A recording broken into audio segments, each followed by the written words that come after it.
Hello guys! Good morning! Ayan, kakain po tayo ng breakfast. Hello po, magandang umaga. Kasama ko ngayon si Inday. Oo. Si Inday Garutay.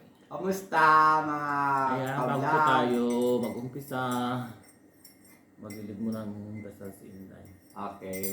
Lord, Hallelujah, Panginoong Diyos. Salamat, Panginoon, sa harap ng pagkainin namin, Panginoon. Sa biyaya mo sa araw-araw, Panginoon. Panginoon, ibalik mo sa nagluto nito, ibalik mo ang siksik at tiglig at umaapon pagpala sa Kanya, Panginoon. Maraming salamat, Panginoon. In Jesus' name we pray. Amen! Ayan, meron po tayo ditong eggs with tuna. Nilagay ko siya ng tuna. Tapos ito, fried eggplant. Tapos nag-blush po ako ng pichay, tapos spring onion. Yes. May leftover po kami ditong kagkapon to, yung pork stick. Hindi pa namin ubos guys. Naumay na kasi ako kaya ito, bumili ako ngayon ng gulay. Tapos of course, may kape po. Tapos ito, melon juice. Ano po, ito sa akin Ayan. kape. So, start na tayo guys. May fried rice pala. Fried rice na naman na kami guys. Kain tayo. Masarap ang Guys, ulam. kain tayo. Masarap ang ulam namin guys. Pero na hindi. Hindi namin kailangan ng sausawan kasi ito may halo ng bagoong. Ito. Dito na namin sausaw. Nandyan na pala. Ang sarap po guys.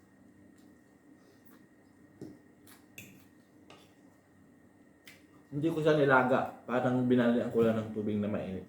Yeah, fresh. Ayoko kasi natutulog. Ang gulay nawawala ng sustansya.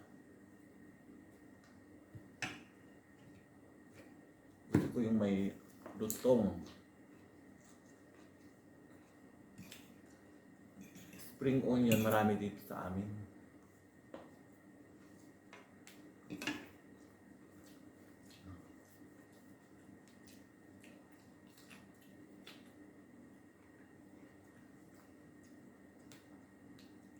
Pritong talong, oh. Sarap. Tumama yung pork stick. Ngayon dahil. Ito po kagabi.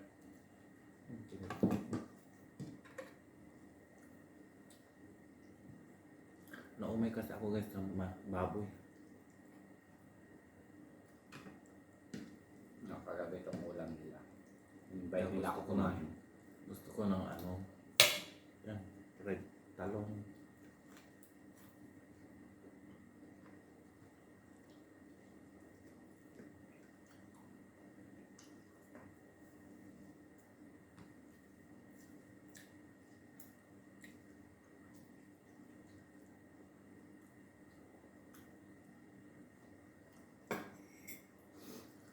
Tapo.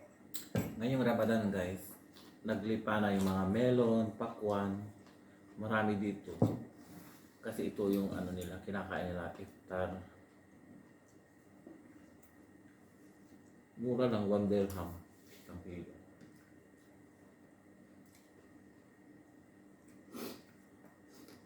Sarap yung mga fresh na fruits kung Ramadan. Maraming mura. Yun ang kinakain nila, fasting.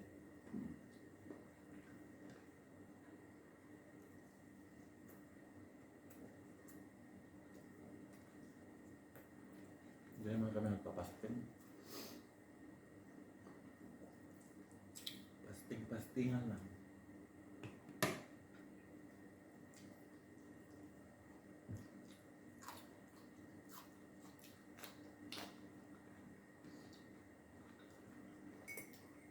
Sarap guys.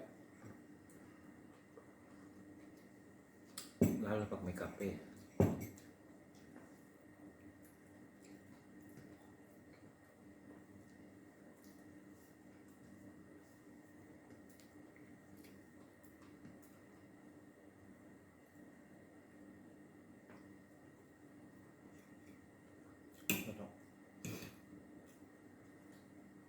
Sarap sa duyas guys. Yun nga, gusto ko yung bunga. Ang lalaki ngayon ng bunga niya eh.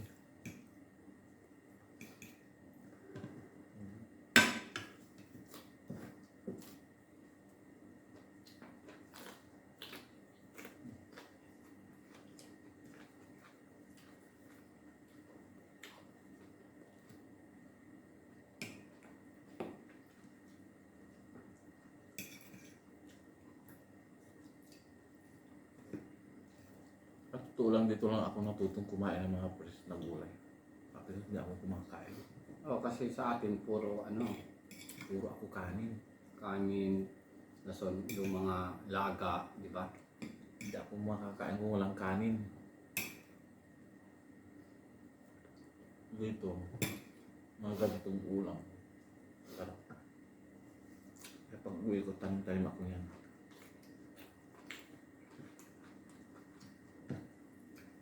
Yung uulamin mo, itanim mo na lang. Oo. Yan, pechay, madaling tumubo yan. Sitaw, yung patani.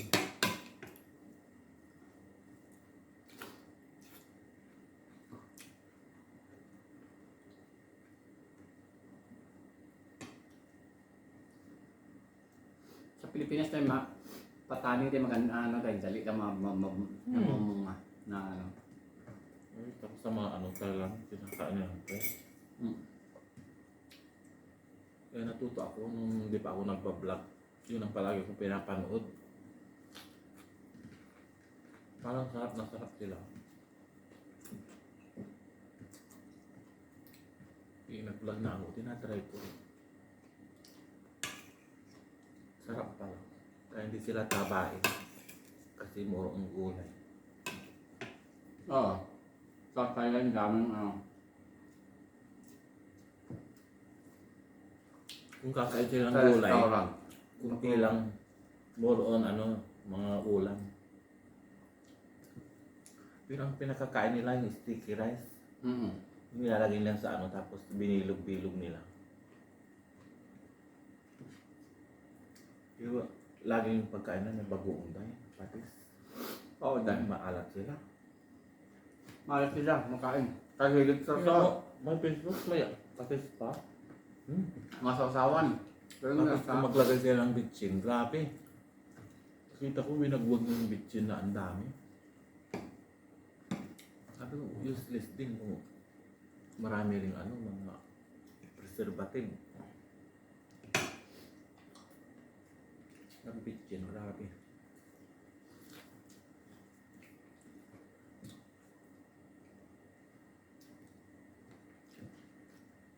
Ay, mga ito. masarap.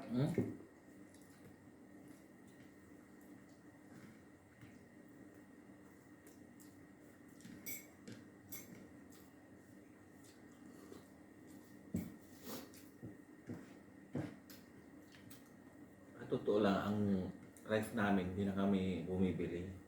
Kasi yung kasama namin nasa catering, nag-uwi na siya ng mga rice. Sinasagag ko na lang.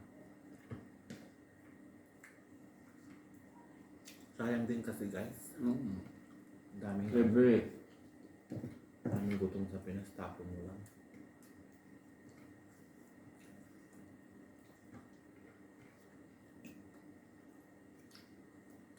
Nag-iyak ang bata. Pagkain. Daming nangangailangan pagkain. Tipid-tipid kami guys, kahit nandito kami sa abroad.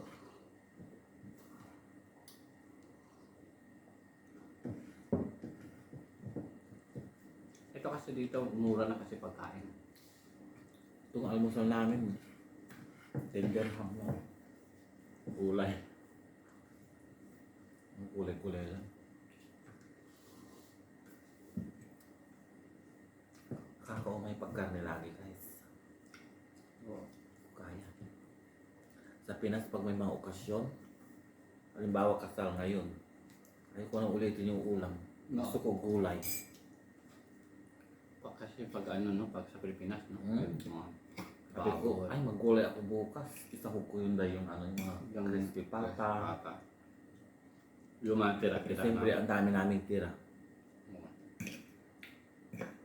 Mostly sa amin birthday.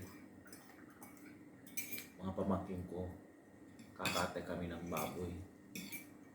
Kasi yung mga tira-tira yan ay gulay mo.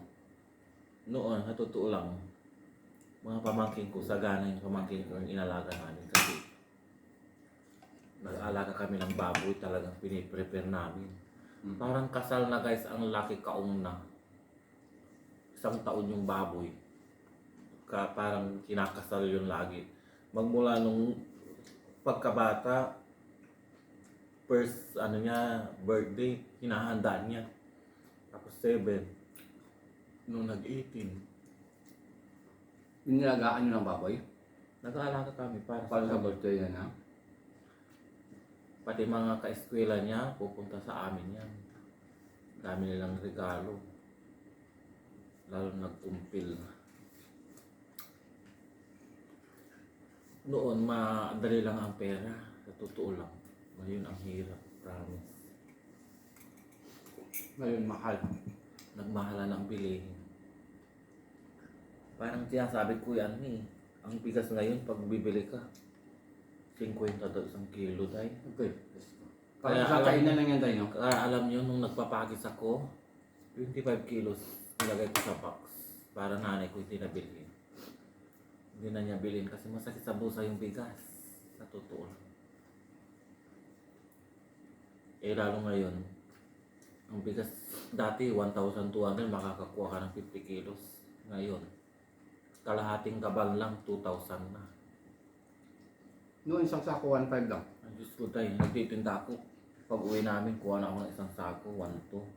Oo. Sa rice mill, dadaan na ako kasi dadaan ko yung mga kiskisa. Mura lang. Nagtitinda ako ng bahay-bahay. Nanay ko kasama ko. Mga bagoong, asin. Hindi ko kinayayan kasi marangan. Dami kong dinaan ng hirap. Kaya nung nag-upload ako yun, binigay ko rin lahat sa kanila. Lahat ng sahod, hindi ako nakakaipon. Blessed din ako kasi yung bahay namin napagawa ko na. Oo, yung kay Inday, yung bahay niya Yun na laki. nga fulfillment ko sa buhay. Parang happy na Pero hindi pa tapos yung flooring. Kahit nasabi ko basta may importante, bubong. May masilungan. Yun ang importante guys. Mahuli na yung mga flooring na yan. Importante yung bubong, masilungan. Kahit na bumagyo dyan, umulan ng malakas. Basta may Oh, cover true. Kaya magsikap po tayo. Kung wala pang ginagawa, magtanim-tanim dyan, mga lupa niyong bakante. Kaya gusto ko pag uwi ko magtanim-tanim ako sa bukid. magtanim ka ng mga kalamansi, mga Ayaw ko yung sayangin yung oras ko. Gusto ko yung nagtatambay ako doon na nagpapahinga, may pag may wala ng araw, magtanim-tanim ka na dyan. nadilig-dilig ka Ang gusto ko. hapon-hapon. Oo. Makikita nyo guys pag uwi ko. Kasi yung yun kasi di ba dami yung mangga. Mga mangga. Oo, lalo na pagka ngayon, seasonal ng mangga. Diyos ko, sarap. But minsan di ba Gagawa pinagawa ka ko ng doon. nanay mo. Gagawa ko doon ng mesa. Mga Doon sa kapatid mo. doon sa silo ng mangga, mesa. Tapos magbukbang. Doon ko Tawagin ko yung mga pamangkin ko. At Mag-imo ka doon nga konting cottage lang tayo. Yung parang Gilid kami ng ilog, kaya mas dinidevelop nga nung gobyerno namin. Doon sila nagagawa ng mga cottage. Ito. Ang Eh, ganda kung plano ko yun, day. Magandang Ang restaurant ka doon. Ang daming dadayo doon. Ay, Oo. doon tayo may resort. Oo. Binibili kaya yung lupa namin, sabi ko. Sarang, pag binenta nyo, hindi ako uwi.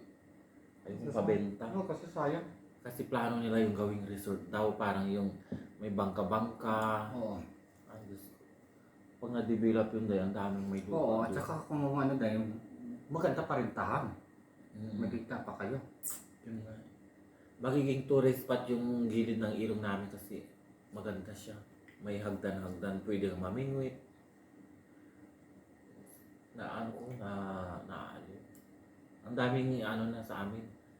Mga nagbago. guys, hindi namin naubos ito. Melon. Oo, Diyos ko. Busog na kami po. Paano guys? Paalam na kami. Guys, Bye-bye. paalam. Maraming salamat. Bye-bye. Paalam. Bye-bye.